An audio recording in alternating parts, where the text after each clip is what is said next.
আজকে আমার ভুড়ি রান্নার সঙ্গে থাকবে কয়েকটি টিপস। আর কিভাবে ভুড়ি রান্না করি, আমার ভুড়ি রান্নার সঙ্গে যদি কারো রান্না মিলে যায় তাহলে অবশ্যই কমেন্ট করে জানাবেন যে আপনার রান্নার সঙ্গে আমার রান্না মিলে গিয়েছে। তাহলে চলেন আমরা রান্নাটা দেখে নিই। আসসালামু আলাইকুম, ওয়েলকাম টু মেরিনাস কিচেনে। দেখেন এখানে আমার কোরবানি ঈদের ভুড়ি ছিল, সেই ভুড়িগুলো আমি আজ বের করে রান্না করছি।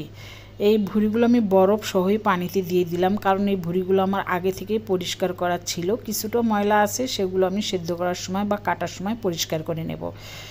আপনাদেরকে ভুড়ি রান্নার এখানেই একটি টিপস দিয়ে দিই। টিপসটা হচ্ছে, ভুড়িতে কতটা গন্ধ হয় সেটা আমরা সবাই জানি। এই ভুড়ি সেদ্ধ করার সময় যদি আপনারা একটি লেবু কেটে চোচাসহ দিয়ে দেন, তাহলে সে ভুড়ি রান্নার এতটুকু গন্ধ থাকবে না।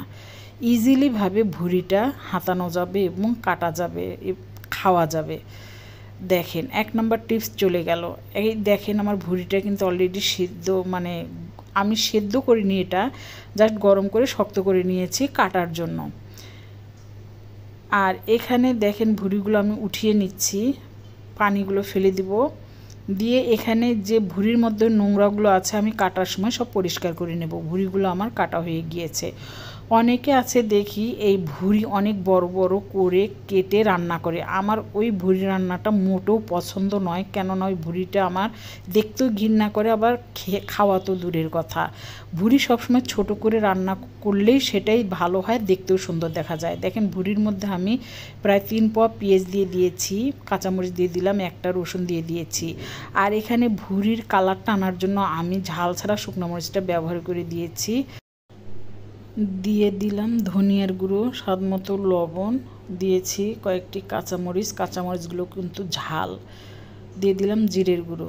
এখন দিয়ে দিব গোটা গরম মশলা, দারচিনি, সবুজ এলাচ, কালো এলাচ আর কয়েকটি গোলমরিচ দিয়ে 1-1.5 লিটার পানি দিয়ে আমি সিদ্ধ বসিয়ে দেব।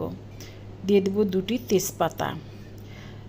এইগুলো যখন সিদ্ধ হয়ে যাবে তখন আমি গোটা গরম মশলাগুলো বেছে ফেলে দেব, তেজপাতাগুলো বেছে ফেলে দেব। দিয়ে তারপরে আমি কি করছি সেটা বলছি।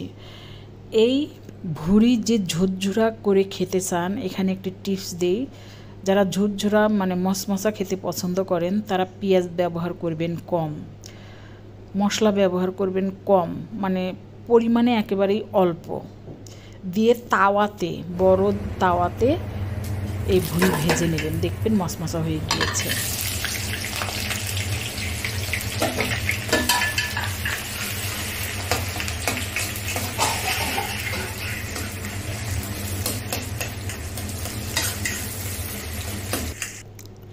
এখানে আপনারা দেখেছেন বাগারের জন্য আমি প্রস্তুতি করে নিচ্ছি, পেঁয়াজ ভেজে নিচ্ছি। আপনারা দেখেছেন আমি কিন্তু প্রায় 1/2 কেজির উপরে পেঁয়াজ দিয়েছি। আবার এখানে কিছু পেঁয়াজ ভেজে নিচ্ছি, বেরেস্তা করে নিচ্ছি। আর আমি এর মধ্যে দিয়ে দিলাম 5 ফোড়ন। এই 5 ফোড়ন আপনাদের জন্য একটা টিপস, যারা 5 ফোড়ন পছন্দ করেন তারা এই ভুড়িতে 5 ফোড়ন ব্যবহার করবেন, দেখবেন ভুড়ির এতটুকু গন্ধ থাকবে না। ভুড়িটা খেতে খুবই মজাদার হয়। এই বাগারটা আমি কিন্তু এই ভুড়িতে ঢেলে দিয়েছি, আমার ভুড়িটা কমপ্লিট। যারা এইভাবে ভুনা ভুনা খেতে চান তারা মশলা পেঁয়াজটা ব্যবহার করবেন বেশি, পেঁয়াজ বেরেস্তাটাও ব্যবহার করবেন বেশি, তাহলে এইরকম হবে। যারা মশমশা খান তারা মশলার পরিমাণ আর পেঁয়াজের পরিমাণ একেবারেই কম দেবেন, তাহলে মচমচা হয়ে যাবে। এই ছিল আমার 2-3টি টিপস ভুড়ি রান্নায়। আমার রান্নার সঙ্গে কার কার রান্না মিলে গিয়েছে অবশ্যই কমেন্ট বক্সে জানাবেন। তবে যে যাই বলেন, ভুড়ি কিন্তু ছোট ছোট করে কিপ কিপ করে কেটে মশমশা করে হোক আর এইভাবে ভুনা করে হোক, দুটোই কিন্তু ভালো লাগে। আর একদিন শেয়ার করবো আপনাদের সাথে মশমশে করে ভুড়ি রান্না। দেখেন আমার ভুড়ি রান্নাটা কতটা লোভনীয় হয়েছে। অনেকে আছে আমার তরকারি কালার দেখে মনে করে অনেক ঝাল, কিন্তু আসলেই আমার তরকারি কালারের জন্য আমি 2-3 প্রকার মরিচ ব্যবহার করে থাকি। আমি যদি তরকারিতে একটু কালচেটে কালার আনতে চাই, আমি কাঁচামরিচ মিক্সার দিয়ে দিই ব্লেন্ডারের সঙ্গে। আর যদি আমি বেশি একটু ডিপ আনতে চাই তো আমি ঝাল ছাড়া মরিচটা ব্যবহার করি। আসলে বলে না, নাচতে না জানলেও উঠান বাঁকা। একজন না একজন তো রান্নার ভুল ধরতেই হবে। রান্নার ক্ষেত্রে নাই, কিন্তু অন্যের ভুল ধরার বেলা ষোলো না, বুঝতে পারছেন?